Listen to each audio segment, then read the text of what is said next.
Module 6 of our web design course, and credibility. Such an important thing. Does your website look credible? It's not 2004 anymore. People's expectations are higher and they want certain things from your website. Now, many ways that you can appear more credible. Again, what I am not suggesting here is that you lie in any way or you make up things, but you can certainly use the assets that you have to better use. So testimonials. The only thing with testimonials is maybe don't call them testimonials on your website. Call them happy clients or trusted by or something along those lines. Testimonials, I think, is just such a marketing word. Celebrity endorsements, obviously massive in the radio and TV world. Many websites have followed suit. That may be a bit more expensive, but at least maybe just using well-known names. For years, I dropped the name of one of our big clients because, I actually took that client on at cost so that I could drop their name in future meetings, either on stage or in sales meetings. And it was well worth it to me. That really helped us get known as an agency back then. Ratings and reviews.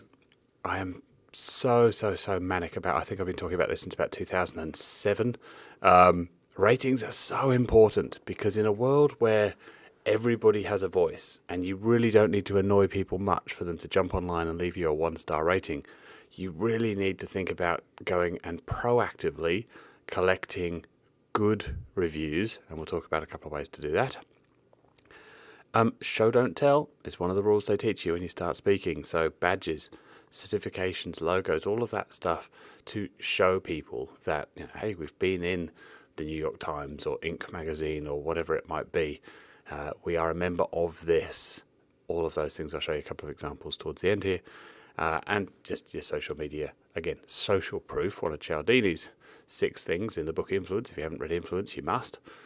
You can use that to show that this person, you're not alone in visiting my website. Hundreds or maybe thousands of people have been here before and trusted us.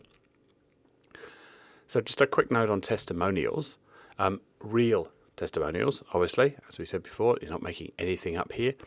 One thing I like to do with testimonials, if you glance at one of ours over here on the right-hand side, is just pulling a few words out of the testimonial and making that the headline for the testimonial. So here from Brian Tracy. So again, we're using sort of almost celebrity endorsement at the same time as the testimonial here because everyone's heard of Brian Tracy, but the absolute best in AdWords management. So yes, the whole testimonial is there, but no one's going to read, 3 short paragraphs over there. People just aren't going to read that, but we pull the best bit out and highlight that. So when you've got a lot of these, people will glance at the headlines of the testimonials and who they're from. So you're just using the 2 best bits there, capitalizing on that. We've talked about endorsements, but from somebody influential, obviously. Now that doesn't necessarily mean a Brian Tracy or a big name. It could be a quote from somebody that's just well known in your particular industry, or that is going to be well known by your prospects. Let's talk about ratings and reviews. So obviously, good ratings are lovely. And again, you can pull out the headline. That's not probably the best headline for this one so far. Very good customer service. But still, and responding to those, this is great here. The guys at Showpo have responded to this testimonial, and just to say thank you. That doesn't hurt. Just take that extra time. But the question I always get is, what about the bad reviews? So let's talk about those a little bit here. For one thing, they actually help in a way, as long as there's not 80% negative and a couple of good ones. They do help everything look more credible. If your website, your Amazon store, whatever it is we're talking about, is full of 5-star ratings, it maybe looks a little made up. So the odd bad one in there isn't such a terrible thing. They prove that feedback's real and people believe it more. Now, how you respond to bad reviews is really important. don't just delete it and ignore it. In a transparent world, that doesn't work. Don't be defensive and go attacking that person. Start by thanking them. Respond publicly, and if need be, just say, please give me a contact here, or tell them that you know who they are and that you've spoken to your ops manager and you're reaching out. Tell them that a resolution is underway. Dot point, maybe, what you know at this point, but you kind of don't want this whole thing necessarily to play out publicly, because that's just boring for everybody. But how you are seen to respond to that. I heard a story of a guy who chose his honeymoon hotel in Fiji based on one of how the manager had responded to a 1-star review on TripAdvisor. The vast majority of reviews on TripAdvisor were excellent, but there was one, maybe two bad reviews, but it was the way that the manager had responded to it. And so the story goes, and I don't know if this is one of those urban myths, but I can't remember where I heard it from. When they went there on honeymoon, the actual same manager was there to greet them as they came in, because, honeymoon suite, bottle of champagne, all of that. So the manager's there, and he mentioned this thing, basically, I think, to find out if it was real. And the manager remembered it, confirmed that it was real, confirmed, yes, that had happened, and yes, of course, that's how we respond to these things. And so massive credibility was built again there, because he knew exactly what was going on. I thought that was just a cool story. People do remember. There you go. Good timing. So, moving on from negative reviews, trust badges. Show that credibility. Now, that could be that you're a Google trusted store. Great one to use there. If it's important in your world, something like the Norton Secured or Hacker Safe, something like that, would be useful.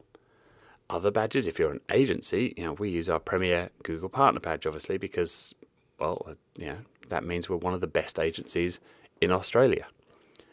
What else can you use there? Now, the only thing with this is I have seen people on their website, it's 2017 as I record this, and if the last award you won is 2008, it's probably time to take that off your website. 2015, 2016 award winner, probably okay. 2010, getting a little old, because it looks like that's the last time you did anything good.